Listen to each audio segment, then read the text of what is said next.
Hey there, it's Sam, and we're going to have a full moon in Pisces on September 29th at about 8 o'clock p.m. Pacific time, and it's going to be a pretty interesting full moon, as they all are. This full moon is going to be in the Nakshatra of Uttara Bahdra Pada, which is ruled by Saturn. Uttara Bahdra Pada is a nakshatra that has to do with digging deeply into life's mysteries. It's ruled by a deity called Ahi Bhudnya, which is a strange thing, a strange word, and it's literally related to these, what are called maruts or rudras. They're the attendants of Lord Shiva or Lord Indra from the Vedas, and they're spiritual forces that align to liberate the soul. And the nature of Ahi Bhudnya is to dig deeply into the holes in our psyche, much like a serpent. You know, it's a long, thin animal that goes down into a hole and can go deep down into the hole. It lives in holes and is fearless to go down into those parts of our psyche that are not so developed. And so this deity, Ahi Bhudnya, is the ruler of Uttara Bahdra Pada. Now, it's in the sign of Pisces, which is the feminine, reflective nature of Jupiter. Jupiter is the planet of philosophy and abstract thinking and connecting with the higher principles in life. Those things that give us wisdom and insight beyond just our day-to-day existence. Jupiter is the teacher of the devas, the Brahman, or the teacher of the angels of our better nature, you might say. We all have this idea that we're evolving towards something, and we get this feeling of hope and this sense of purpose that gets us through the difficulties in life, the day-to-day struggles of life. That sense of hope and optimism comes from Jupiter because Jupiter rules teachers and teachings and philosophies and those larger themes that we need to remember if we're going to overcome the problems of the world and actually learn the true nature of spirit about who we are. The inner reflective nature of that, the emotional, the inner expansion of Jupiter is expressed through Pisces, that mystical, abstract feeling of unity, cosmic wholeness. Jupiter is the traditional ruler of Pisces, and I know if you do modern astrology, you hear Neptune. It's fine, you can use modern rulerships if you want, but before Neptune was discovered, Jupiter ruled Pisces, and it works really well in this way. So this full moon is in Pisces, which provides a balancing point, a harmonizing point for the sun in Virgo. Full moons are really a halfway point in the sun cycle, because 2 weeks ago the sun and moon joined. It was actually at the very end of Leo, but it began the Virgo cycle. So we're in a cycle of Virgo right now where we're managing and organizing all the different details of life, all the different details we need to manage in order to have our kingdom flourish. The sun came from Leo, which is the power of our kingdom, and then in order to run a good kingdom, you need to manage all the stuff. It's a lot of work, just like a lot of work to run a government or a kingdom or any business enterprise. So we're in that cycle right now. We have been for a couple weeks, where we're reflecting on all the work and trying to organize and manage all the power structures in our life that can make us a little bit worried, a little bit stressed of all the work that needs to be done and all the practical stuff that needs to be done. Well, opposite that is Pisces, which says, yeah, but don't forget the big picture. Don't forget the hopeful, abstract philosophy and principle why you're doing all this work, basically. Because Virgo Pisces works along this dynamic of connecting the details of Virgo with the big principles of Pisces. And, every astrology sign is really a culmination of all the other 11. Virgo is not just one sign, it's that point in the sky measured in relationship to all the other ones. And the opposite point is where we have the full moon, and that's the total harmonizing point. It's like the sort of like the shadow, sort of like the least integrated part of that sign. So that least integrated part helps us balance and actually learn the true principles. So we can't really organize and manage our kingdom, which is what we do in Virgo, organize everything, unless we have it, unless we're connected to the bigger picture. So this is what we can expect on this full moon in Pisces.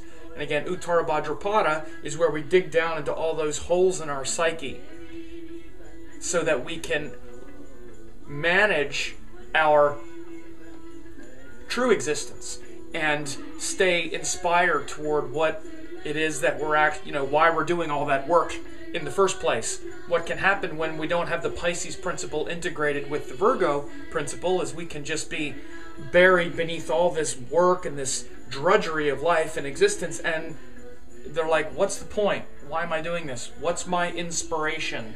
Why am I doing all this work? So this full moon in Pisces helps you reestablish your inspiration and your purpose. So other things that are important, this is happening at a time when Mercury is in his exaltation sign as well. Mercury is still in Virgo also, and Mercury is exalted in Virgo. It's beyond the exaltation degree, but it's still in that exaltation sign. So it helps us to have a lot of discrimination about this process. This is what Mercury is about. It's about organizing all those details. That's where we get this nature in Virgo to organize and manage everything. It comes from Mercury, the ruler, who notices every little detail, every little thing that needs to be said, every little person that needs to be contacted, and puts everything in the right category. Not based on hope and inspiration, which is Jupiter stuff, but based on exactly what it is. Like, how much of it do I have? Okay, I have this much, it goes there. What type of thing is it? Okay, it's this type of thing, it goes there. Beyond our biases and our judgments. So, Mercury being exalted in his sign of exaltation gives us a lot of discrimination and capacity for intelligent decision making right now in the midst of this process. We also have Saturn exalted still in Libra. Saturn will be exalted for the next couple years. So this gives us a nice rational approach to things, and the willingness to let go of what needs to be let go of and make a commitment to what needs to be concentrated on.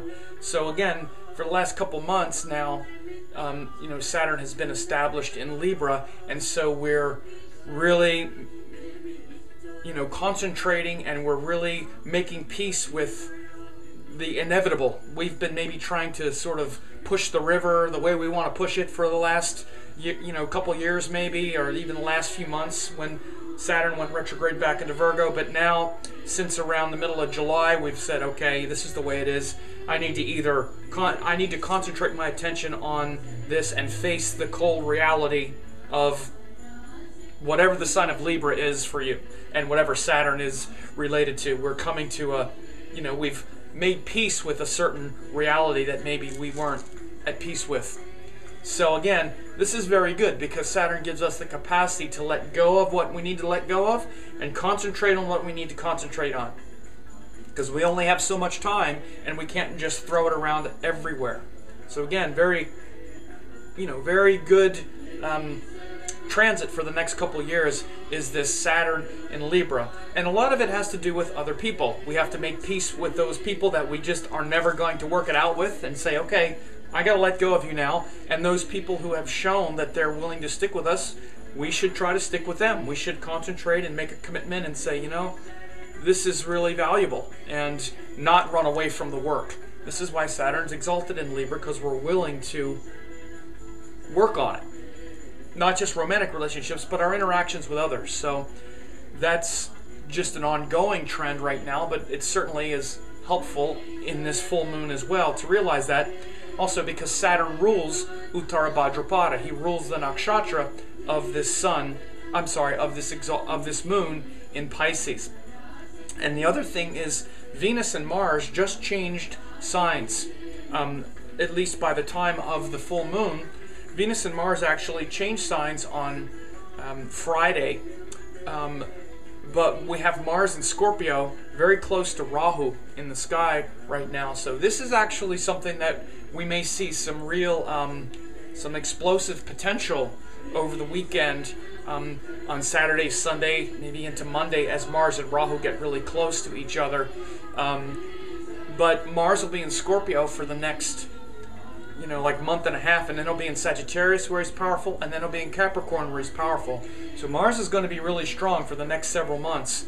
I'll talk more about that at another time, but for this full moon, we also see Mars is quite powerful, and Venus in Leo is sort of like a queen mentality, a sort of princess, I should say. It's sort of like the princess trying to be on the throne.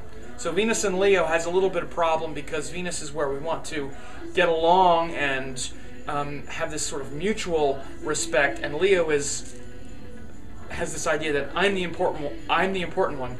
My personal power is most important. So you might find that your relationships have switched a little bit.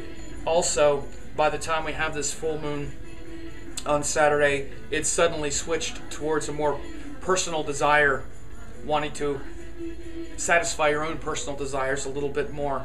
So in general, though, this should be a very nice weekend with the full moon in Pisces.